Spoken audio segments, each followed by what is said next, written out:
Hey, ladies and gentlemen, Steven here from Redolessence. Thank you so much for tuning in. And in today's episode, I'm going to go ahead and rank from my least favorite to my favorite 10 women's designer fragrances that were released this year in 2019. So stay tuned.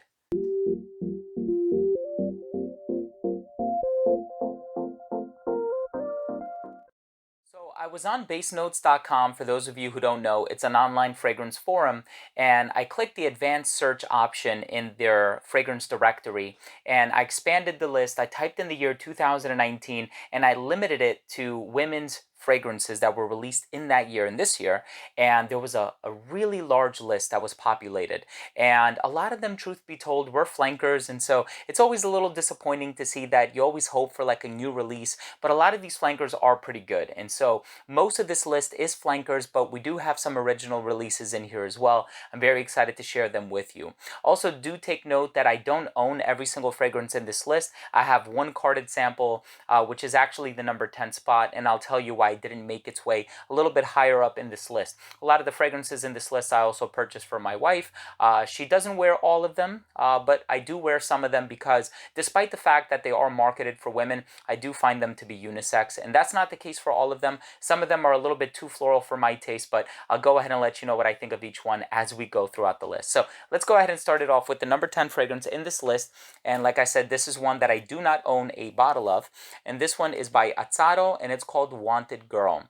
So the thing that I like about this one is the fact that it has like a caramel accord in here. And so it's a little bit lactonic, it's a little smooth.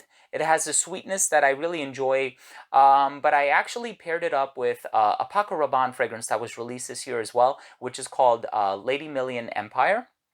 I think, if I'm not mistaken, that's the name. And I actually like that one a lot better. So there are a lot of fragrances out there that do utilize like a caramel note or accord. And I find that this is actually like one of my least favorites in the bunch. I'm not overly crazy about this fragrance. Yes, it is kind of youthful and playful and flirtatious. And so if that's what you're going for, definitely check it out. Number 9 on this list is one that I actually purchased for my mother. She has been wearing this one quite a bit. She doesn't like it as much as some of the other fragrances released by this brand. And so this is by Bottega Veneta, and it's called Illusione for her. And so she really likes the Eau Légère version of one of their previous releases. And this is one that has a fig leaf note in here. It has a little bit of citrus, maybe like orange blossom or neroli. I don't quite remember at this moment. I have reviewed this one, and if I remember to link the reviews, I'm going to put them down below. So definitely check them out for a more in-depth look at what I think of the fragrances. So this one is supposed to capture like a Mediterranean feel. And same thing that I said about this one, I would also apply to Illusione. There are other fig leaf dominant fragrances that I've gotten my nose on, and for the most part I seem to enjoy those a little bit more than I enjoy this one. There's even one that I haven't heard many people talking about it as of late. It's kind of an older release. It's by Marc Jacobs, and it's called Marc Jacobs for Men. It was like a rectangular elongated bottle, and that one actually has like a creamy coconut kind of a smell, but it is attributed to the note of fig leaf, and I actually like that one a little bit better than this one. So my personal preference would be that one. Number 8 on this list is actually one that's growing on me, I will admit. I know I didn't say the most glaring things about it. It's not one of my favorite fragrances per se, but I really like some of the uniqueness that is inherent in this blend. It is composed by perfumer Alberto Morillas, and I find that the touch of the chamomile and the almond, when it does come out, it actually makes the blend, a little bit more intriguing. And so I think that for that reason, this is one that could be very easily overlooked, especially if you're just going on a first smell, first impression.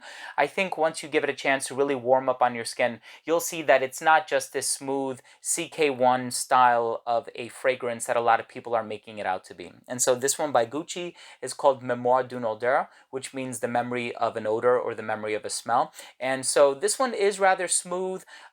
It's not overly complex in my opinion, and I like the inclusion of some of those more unusual and, dare I say, peculiar notes that are in here, like the chamomile and the almond. Give this one a try if you haven't already. I think it's a pretty cool scent. The next one on this list is by Giorgio Armani, and I am a fan of this line, so I actually own a few from this line, none of which my wife actually wears. I let my mother wear most of them, and this is the newest rendition released this year, and this is Fiore by Giorgio Armani. So I really like this whole blackcurrant vanilla thing that's going on in here, but despite the fact that vanilla is a note in this fragrance, I don't find it to be overly sweet. And so I think had it been a little bit sweeter, it would have definitely veered into youthful and perhaps even juvenile territory, but this is one of the classiest scents on this list. And so if you're wearing like a really nice gown, a really nice dress, if you're attending a formal scenario, this is one that I can actually see working really, really well. And so Fiore by Giorgio Armani is a little bit higher up on this list than the other ones are, and that's because I tend to enjoy it a little bit more, although it's one that I wouldn't necessarily feel comfortable wearing myself. The next one on this list is one that I'm going to have to use another bottle of perfume to prop up because it's a pretty unusual bottle if I can grab it, and it's by Paco Rabanne, and it's called Fabulous Me. So this one is actually part of the Pac collection, and so it's a bunch of new fragrances that were released, and they all end in me. So there's like Dangerous Me, Erotic Me, and this one is Fabulous Me. The thing that really piqued my interest in regards to this one is the fact that it contains a note of pumpkin, but it also has a note of rhubarb, which I've actually encountered in an Hermes fragrance in the past, and I really enjoy the way that that one smells. This one also has a little bit of like a spicy cinnamon nuance, a little bit of vanilla. However, it doesn't quite smell like pumpkin spice, which was a bit of a letdown, but if you can look past that and go into it with an open mind, this one actually is a really nice smell. It was composed by Eleanor Massenet, who has also done work for Memo Paris and Fleur Coup, which is a sister brand. She's a very talented perfumer, and so I really do enjoy this one. It's not one of my favorites, and I wouldn't say it's even in the top 5 of men's or women's fragrances that were released this year, but I like that it's a little bit different for a designer release, and it doesn't need to fully reinvent the wheel, but I like how they branched out into slightly different territory in creating this one.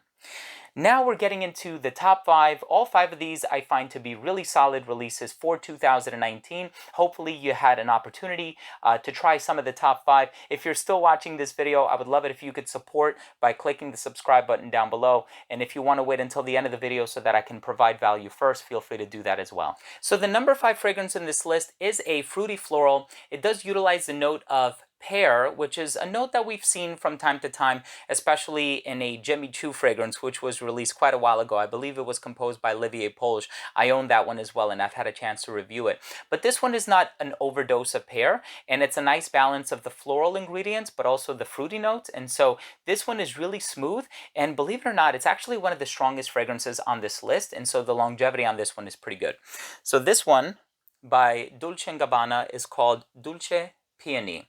And so this is a really solid scent. So I actually went to Macy's with my wife a couple of months ago, if I'm not mistaken, and I said, please pick out whatever perfume you want. And I was also thinking of the reviewing aspect of it, and so I knew that I would also have an opportunity to either review it, feature it in a list, or both. And of all the fragrances that she tried, the Paco Rabanne, the Azzaro, and some others, this was actually her favorite of the bunch. And so I can see what she really liked about it, and I can see how it would fit her personality.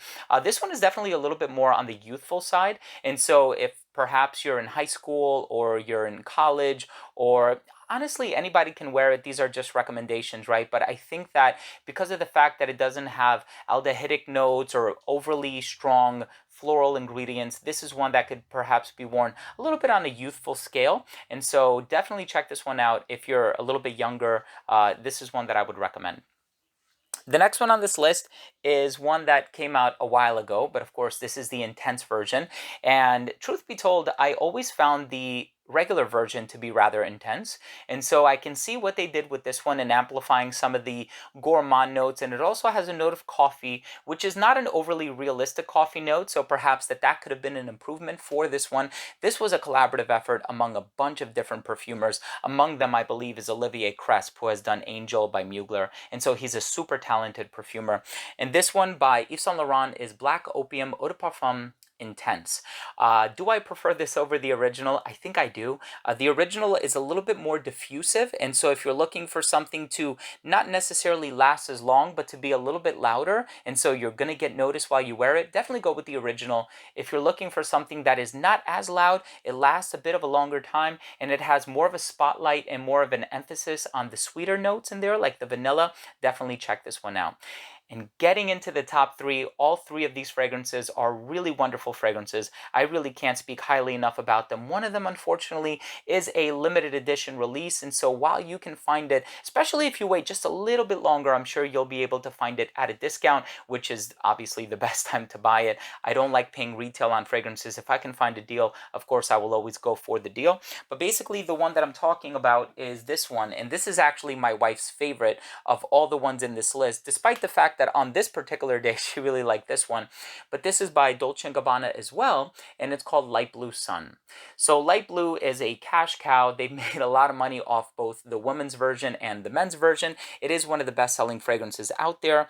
I didn't really like the one that they released last year, which is called Italian Zest, and I'm talking about both the men's and the women's fragrances. And then the year before that, I feel like was a little bit lackluster as well. This one I really do enjoy because it almost has like this tropical suntan lotion vibe. So it's a little salty, it's aquatic, it has a little bit of like a coconut feel, but it's also counterparted with that apple note that we've come to expect from a lot of the light blue fragrances. And I feel like the balance of the fruity notes is done really well in this one. So this is one that I would totally recommend. If you haven't tried it yet, Light Blue Sun by Dolce & Gabbana, definitely check that one out. My number two fragrance on this list is one that I think a lot of people were like very eagerly, somewhat even nervously waiting for, just because they weren't really sure what to expect. And then I think in the long term, we'll see that it's going to end up being a hit. Just because it's a very popular fragrance, very popular DNA, it is sort of a reinvention of the original, which is a masterpiece in its own right. Hopefully you agree with me. This one is by the company Thierry Mugler, and this one is called Angel Eau de Toilette. And so this is the first bottle of its kind that actually stands up. And so I think that that's pretty cool. That's an improvement in and of itself. I don't have to prop it against anything like this bottle. But I like how they sort of took some of those darker, more challenging elements and they've diminished them to the right balance where this one is not going to turn people off. I remember that soil note or that patchouli soil combination going on in the original being a bit of a challenge for a lot of people who smelled it. And this one totally did away with it. And I like how the accessibility is increased, the youthfulness is also increased, but the original DNA and I think the aspects of Angel that people have fallen in love with are not stripped away from this blend. And so the people who really liked Thierry Mugler's Angel, they really like it for that sort of caramel, sweet, maltal, cotton candy sort of a vibe that it gives across. But this one, minus the soil, rough, earthy, patchouli nuances, has become that much more likable.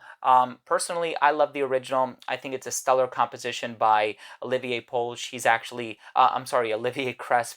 I actually had the opportunity to have him sign my bottle for me. I actually did an event with him in person for a Parfum de Marly fragrance that was being released this summer called Sedley. And he's just a really cool guy to chat with. And it's been such an honor meeting him. But the Eau de Toilette version, which is not composed by Olivier Cresp, is an equally amazing fragrance. So definitely go out there, give it a chance, and hopefully you like it. And the number one fragrance on this list is just my favorite.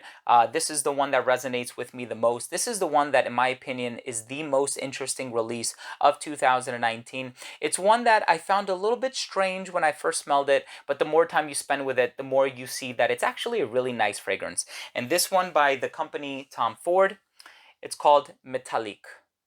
Now this one is vanilla, and it's a familiar vanilla, but it actually pairs it up with aldehydes. So aldehydes are man-made, synthetic ingredients. They're synthesized in a laboratory. They have a very sort of sparkling, effervescent smell. And so if you're familiar with Chanel's number 5, you know what aldehydes sort of smell like. And a lot of Chanel's, for that matter, utilize aldehydes. And this one especially, it takes that aldehydic component, which has an old world feel, and it does smell a little bit classic, but it's paired up with a very youthful and rather innocent vanilla note that I really enjoy. Now the vanilla that's in here is a note that I've smelled in other fragrances before. I think vanilla can be done in a few different ways. The way that it's actually done here, it's really pleasant, really likable, and I think what the aldehydes do is they have this sort of magnetic component that lures people in, and the vanilla has this sensual undertone that makes people want to stay near you. And so it's a really nice fragrance. Yes, the longevity could improve a little bit. I don't think it's a super long lasting fragrance. I think I got about 4 to 6 hours or something like that. But if you haven't tried it yet, definitely check it out. I have a feeling you will really like it. So there you have it, ladies and gentlemen. Thank you so much for tuning in. These have been 10 women's fragrances released in 2019, and I did my best to rank them in the order of my least favorite to my favorite. Obviously, this is a subjective list. This is just what resonates with me and what speaks to my personal taste. Your list could be quite different, and if it is, let me know what it is by leaving a comment down below. Also, if you are new to this channel and you took something of value from this video, I would appreciate it if you could support this channel and what I've been doing for the past 7+ years. It's easy and it's free. All it requires is you clicking that red subscribe button in the corner, and this way, whenever I do upload future fragrance related content, it'll get delivered straight to your feed. You never need to worry about missing any of my future uploads, and of course that includes top 10 videos like this one, giveaways, unboxings, reviews, special guests, interviews, and a whole lot more. Thanks again for watching. I love you all, and we'll see you next time. Bye.